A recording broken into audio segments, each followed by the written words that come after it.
Hello wives, அனைவருக்கும் வணக்கம். 2024 April மாத ராசி பலன். விருச்சிக ராசி. ஏப்ரல் மாதம் விருச்சிக ராசிக்கு பெரும்பாலான கிரகங்கள் பூர்வ புண்ணிய ஸ்தானத்திலும் மற்றும் நோய், கடன் மற்றும் பகையை குறிக்கும் 6ஆம் இடம் மறைவிடத்தில் உள்ளன. இதனால் விபரீத ராஜயோகம் ஏற்படும். வேலை மற்றும் தொழிலில் நல்ல வளர்ச்சி ஏற்படும். ஏப்ரல் மாதத்தின் தொடக்கத்திலேயே பல கிரகங்கள் இடம்பெறுகிறது. விருச்சிக ராசிக்கு திருமணம், பார்ட்னர்ஷிப் ஸ்தானத்தில் அதிபதியான சுக்கிரன் உச்சமிருக்கிறார். ஏப்ரல் முதல் நாளே லாபம் மற்றும் அஷ்டமஸ்தானத்தின் அதிபதியான புதன் வக்கரமடைகிறார். ராகு மற்றும் சூரியனுடன் சேர்கிறார். புதன் மற்றும் குரு சேர்க்கை, செவ்வாய் மற்றும் சனியின் சேர்க்கை 2024 சனி பயிற்சி பலன்களில் கணிசமான மாற்றத்தை ஏற்படுத்தும். விருச்சிக ராசிக்கு வக்கர புதன் பயிற்சி, உச்சம் பெற்ற சுக்கிரன் போன்றவை சில விஷயங்களில் அதிர்ஷ்டத்தையும் குழப்பங்களையும் கொடுக்கும். ஏப்ரல் 1 முதல் மீன ராசியில் உங்கள் ராசிக்கு பார்ட்னர்ஷிப் மற்றும் விரயஸ்தானத்தின் அதிபதியான சுக்கிரன் பூர்வ புண்ணிய ஸ்தானத்தில் உச்சமடைகிறார். பின்னர் சுக்கிரன் ஏப்ரல் 23 அன்று மேசராசிக்கு மறைஸ்தானத்தில் பயிற்சியாகிறார். ஏப்ரல் 2 முதல் மேசராசியில் கடன், நோய் ஸ்தானத்தில் புதன் வக்கரமடைகிறார். ஏப்ரல் 9 முதல் புதன் மீன ராசிக்கு பின்னோக்கி செல்கிறார். ஏப்ரல் 14 முதல் சூரியன் உங்கள் தொழில்ஸ்தானத்தில் அதிபதி மேசராசியில் உச்சமடைகிறார். குருவுடன் இணைகிறார். ஏப்ரல் 22 வரை 4வது வீட்டில் சுகஸ்தானத்தில் சனியுடன் சஞ்சரித்திருந்த செவ்வாய் ஏப்ரல் 22 முதல் மீனராசிக்கு பூர்வ புண்ணிய வீட்டுக்கு செல்கிறார். ஏப்ரல் மாதம் விருச்சிக ராசிக்கு பெரும்பாலான கிரகங்கள் பூர்வ புண்ணிய ஸ்தானத்திலும் மற்றும் நோய், கடன் மற்றும் பகையை குறிக்கும் 6ஆம் இட மறைவிடத்தில் உள்ளன. இதனால் விபரீத ராஜயோகம் ஏற்படும். வேலை மற்றும் தொழிலில்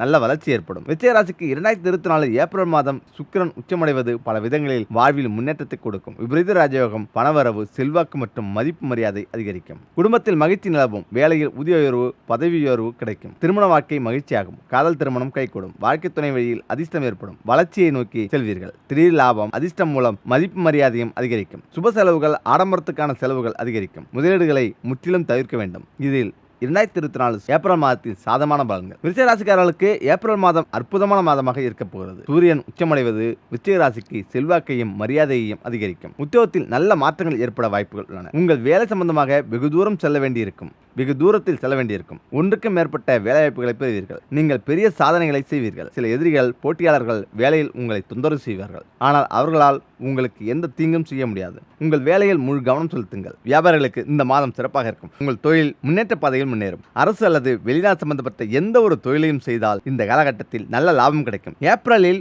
உங்கள் நிதிநிலை நன்றாக இருக்கும். வருமானம் தொடர்ந்து உயரும் வாய்ப்புகள் இருக்கும். வீட்டில் சுப காரியங்கள் நடக்கும். மகிழ்ச்சி நிலவும். தொழில் செய்பவர்கள் கொஞ்சம் நெருக்கடிகளை சந்திக்க நேரலாம். ஏப்ரல் நடுப்பகுதியில் உறவுகளில் ஏற்றத்தாழ்வுகள் இருக்கலாம். அமைதி மற்றும் பொறுமையுடன் உங்கள் உறவுகளை அணுகுங்கள். செவ்வாய் மற்றும் ராகுவின் தோஷம் உடல்நலத்தில் ஏதேனும் சிறிய பாதிப்பை உண்டாக்கலாம். உறவுகளுடன் வாக்குவாதத்தை தவிர்க்க வேண்டும். அதேபோல எந்த விதமான முதலீடுகளையும் செய்யாதீர்கள். ஏப்ரல் மாதம் விருச்சிக ராசிக்காரர்களுக்கு 90% அதிர்ஷ்டமான சுபமான மாதமாக இருக்கும். நல்ல லாபம் தரும். வணங்க வேண்டிய தெய்வம், இஷ்ட தெய்வம் மற்றும் முருகர் வழிபாடு. வீட்டில் செல்லும் பிறகு இது செய்தாலே போதும். மகாலட்சுமி படத்துக்கு தினமும் காலை மாலை நெய், தேங்காய் எண்ணெய், நல்லெண்ணெய் ஏதாவது ஒன்றில் 2 திரி போட்டு விளக்கேற்றி வீடு, கடை முழுவதும் சாம்பிராணி புகை காட்டி வருவது பண விஷயத்தில் மிக சிறந்த வசியமாகும். வடகிழக்கு மூலையில் குடிக்கும் நீரை வைத்து அதில் எலுமிச்சை ஒன்றை போட்டு வைக்கும். தொடர்ந்து 2 மாதங்கள் செய்து வந்தால் பற்றாக்குறை நீங்கி செல்லும் கொழிக்கும். மாத சம்பளம், சுயதொழில், வியாபாரம் செய்பவர்கள் யாராகினும் வருவாயில் முதல் செலவாக உப்பு, மல்லிகைப்பூ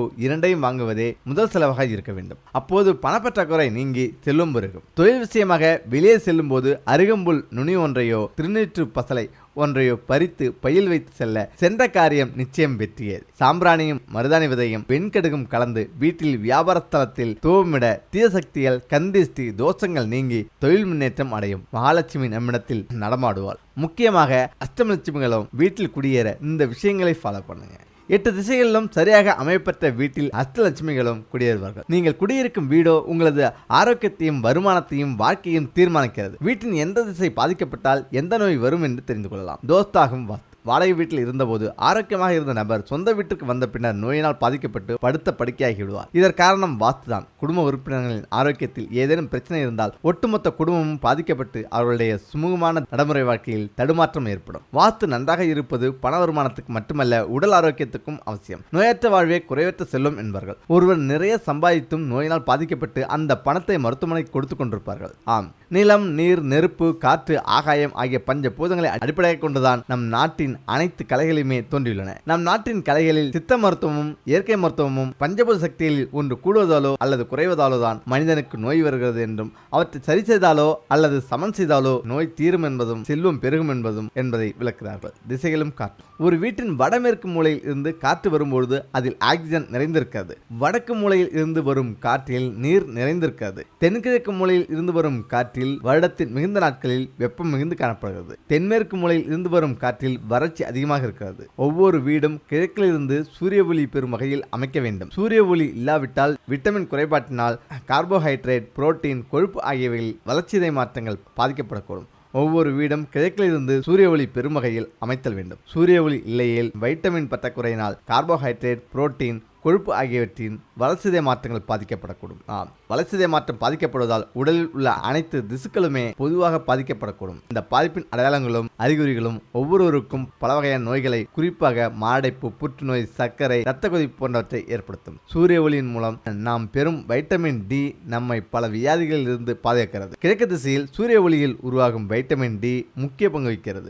மேலும் இவை இரத்த சிவப்பு அணுக்களின் ஆயுளை அதிகரிக்கவும் உதவுது. கிழக்கு பகுதி முழுவதும் அடைப்பட்ட வீட்டில் கண் பார்வை கோளாறு, தைராய்டு பிரச்சனை, வைட்டமின் பற்றாக்குறை, மனநலம் தொடர்பான பிரச்சனைகள், இரத்த சோகை, நோய் எதிர்ப்பு சக்தி குறைபாடு ஏற்படும். வடக்கு பகுதி முழுவதும் அடைப்படும் போது கோமா நிலை, மனநல பாதிப்பு, மூளை தொடர்பான அனைத்து விதமான நோய்களும் ஏற்படும். பக்கவாதம் ஏற்படும். ஆண்களுக்கு அவசியம். கிழக்கு திசையின் சூரிய ஒளியால் உருவாகும் வைட்டமின் டி சத்துக்களினால் ஆணின் விந்து சந்தி அதிகரிக்கும். மேலும் குழந்தைகளுக்கு அதிகாலை சூரிய ஒளி உடல் வளர்ச்சியையும் எலும்புகள் வளர்ச்சியடையவும் கண் பார்வை கோளாறுகள் ஏற்படாமலும் தடுக்கிறது. எனவேதான் குழந்தைகளை காலை நேரத்தில் வெயில் காண்பிக்கும் பழக்கம் இன்றும் பின்பற்றப்படுகிறது. எந்த திசையில் என்ன அமைக்கலாம்? நம் வீட்டு வடக்கு கிழக்கு திசையில் காலியிடம் விட வேண்டும். விளையாட்டு மைதானங்கள், நீச்சல் குளங்கள், பூங்காக்கள், காலியிடங்களோ மைதானங்களோ மேற்கையும் தெற்கையும் இருக்கக்கூடாது. தெற்கில் அதிக காலியிடங்கள், பள்ளங்கள் அந்த வீட்டில் உள்ள பெண்களுக்கு நோய் பாதிப்பு ஏற்படும். மேற்கில் அதிக காலியிடம் இருந்தால் அந்த வீட்டின் ஆண்களை பாதிக்கும். இதில் பெண்களின் ஆரோக்கியம். வடக்கு திசை செல்வ வளத்தை தரும். மகிழ்ச்சி, அறிவு, ஆற்றல், பெண்களின் வாழ்க்கை ஆகியவற்றை குறிக்கும்.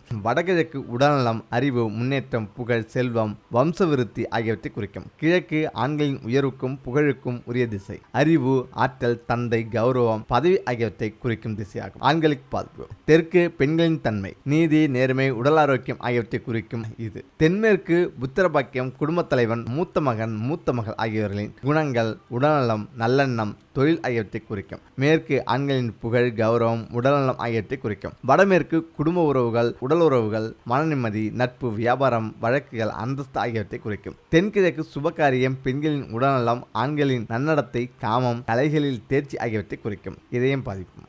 வீட்டின் தெற்கு பகுதியில் வாஸ்து தவறாக இருந்தால் வீட்டில் உள்ள பெண்களின் உடல்நலம் மட்டும் பாதிக்கப்படும். கர்ப்பப்பை தொடர்பான பிரச்சனைகள் ஏற்படும். இரத்த நாளங்கள் தொடர்பாக அனைத்து விதமான நோய்களும் ஏற்படும். கேன்சர், குடல் சம்பந்தமான அனைத்து விதமான நோய்களும் ஏற்படுகிறது. தென்மேற்கு பகுதியில் தவறாக அமைந்தால் கிட்னி தொடர்பான பிரச்சனைகள் ஏற்படும். ஆண்களுக்கு இதயம் பாதிக்கும். முக்கியமாக பெண்களுக்கு கர்ப்பப்பை தொடர்பான பிரச்சனைகளும், பித்தப்பை, கல்லீரல், கணையம், முதுகு தண்டுவடம், பாலின உறுப்புகளில் பிரச்சனைகள் ஏற்படும். எலும்பு பாதிப்பு. மேற்கு மற்றும் வடமேற்கு தவறாக இருக்கும் பட்சத்தில் எலும்பு மத்தியில் பிரச்சனை ஏற்படும். முழங்கால் வலி, மூட்டு அறுவை சிகிச்சை செய்வது, கால்களில் அடிக்கடி முறிவு ஏற்படுவது, கைகளில் அடிக்கடி முறிவு ஏற்படுவது, கால் பாதங்களில் அடிக்கடி பிரச்சனை வருவது, மனநலம் கெடுவது, கண் பார்வை தொடர்பான பிரச்சனைகள் ஏற்படுவது, கர்ப்பப்பை அகற்ற வேண்டியிருக்கும். குழந்தை பாக்கியம் பாதிக்கும். வீடு அமைப்பில் தவறு இருக்கும் பட்சத்தில் அந்த தவறான அமைப்புக்கு உண்டான நோய் ஏற்படும். வாஸ்து கோளாறுகளை சரி செய்தால் நோய் பாதிப்பில் இருந்து தப்பிக்கலாம். இதில் வாஸ்து தோஷம் நீக்கும் பரிகாரம். வீட்டின் வடகிழக்கில் துளசி, நந்தியாவட்டை போன்ற பூச்சி செடிகள் வளர்க்கலாம். பூஜை அறையில் வலம்புரி சங்கு, சாலக்கிராமம் வைத்து பூஜை செய்யலாம். பூஜைகளின் மூலம் வாஸ்து தோஷங்களை நீக்கலாம். வீட்டின் பூஜை அறையில் தினமும் விளக்கேற்றி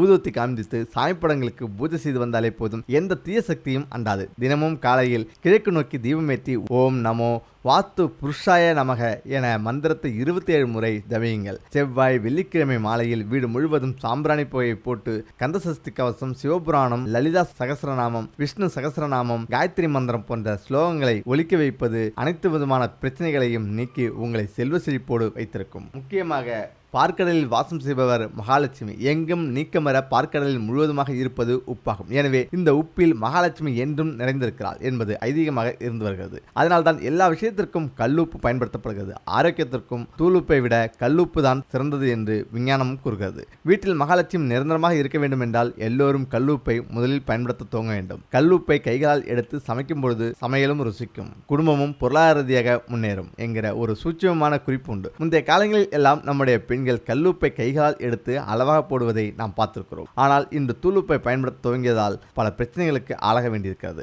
அதுபோல ஒரு சிறிய அகல விளக்கில் கல்லுப்பை நிரப்பி வீட்டு வாசலுக்கு வெளியே ஏதாவது ஒரு இடத்தில் வைத்து விட்டால் போதும், வீட்டுக்குள் துஷ்ட சக்திகள் அணுகாது என்கிற ஒரு பரிகாரமும் உண்டு. சிலருடைய வீட்டிற்கு வாசலிலேயே இதுபோல செய்து வைத்திருப்பதை நாம் காண முடிகிறது. வெளியில் இருந்து வீட்டை பார்ப்பவர்களுடைய கந்திஷ்டி கழியும் என்பதாலும் துஷ்ட சக்திகள் வீட்டுக்குள் நுழையாது என்பதாலும் இவ்வாறு அகல் விளக்கில் கல்லுப்பு நிரப்பி வைக்கப்பட்டிருக்கிறது. கல்லுப்பை நிரப்பி வரவேற்பறையில் எங்கேயாவது ஒரு மூலையில் வைத்தாலும் செல்வம் பெருகுவதாக ஒரு நம்பிக்கை உண்டு. ஆனால் இதை கண்ணாடி பவுலில் போட்டு வைக்க வேண்டும். அதே போல கல்லுப்பு பீங்காஞ்சாடிகளில் வைப்பது ரொம்பவே விசேஷமான சக்திகளை கொடுக்கக்கூடியது. உங்களுடைய அடுப்புக்கு வலதுபுறத்தில் கல்லுப்பை பெரிய ஜாடிகளில் வைத்திருக்க வேண்டும். பெரிய பெரிய ஜாடிகளில் உப்பு, ஊறுகாய் போன்றவற்றை நிரப்பி வைத்திருந்தால் அங்கு செல்வம் பெருகும் என்பது ஐதீகம். குபேரவாசம் உண்டாகும். இதனால் பணம், செல்வம் கொழிக்கும். அதுபோல கல்லுப்பை நீங்கள் பூஜை அறையிலும் வைக்க வேண்டும். பூஜை அறையில் பித்தளை, செம்பு அல்லது வெள்ளிக்கிணத்திலும் நீங்கள் கல்லுப்பை நிரப்பி வைக்கலாம். தினமும் வைக்க முடியாவிட்டாலும் வெள்ளிக்கிழமையில் மகாலட்சுமிக்கு பூஜை செய்யும் பொழுது கல்லுப்பை வைத்து பூஜை செய்ய வேண்டும். அதுபோல அன்னபூரணிக்கு அரிசிப்படியில் இருந்து முழுவதுமாக அரிசியை நிரப்பி வைத்து பூஜை செய்தால் வறுமை நீங்கும், செல்வம் கொழிக்கும் என்பது நம்பிக்கை. நாம் எதை பெருக்க வேண்டும் என்று நினைக்கிறோமோ அதுவும் பூஜை அறையில் இருக்க வேண்டும். பூஜை செய்யும் பொழுது எப்பொழுதும் சிறிதளவு பணத்தை வைத்து பூஜை செய்யுங்கள். பெரிய பெரிய பூஜைகளில் மட்டுமே இதை நாம் செய்து வருகிறோம். ஆனால் ஒவ்வொரு வெள்ளி மற்றும் செவ்வாய்க்கிழமையிலும் நாணயங்கள், பணத்தை வைத்து பூஜை செய்து வந்தால் மேலும் மேலும் பணமானது நம்மிடம் பெருக துவங்கும். வீண் செலவுகள் வராது என்பது நியதி.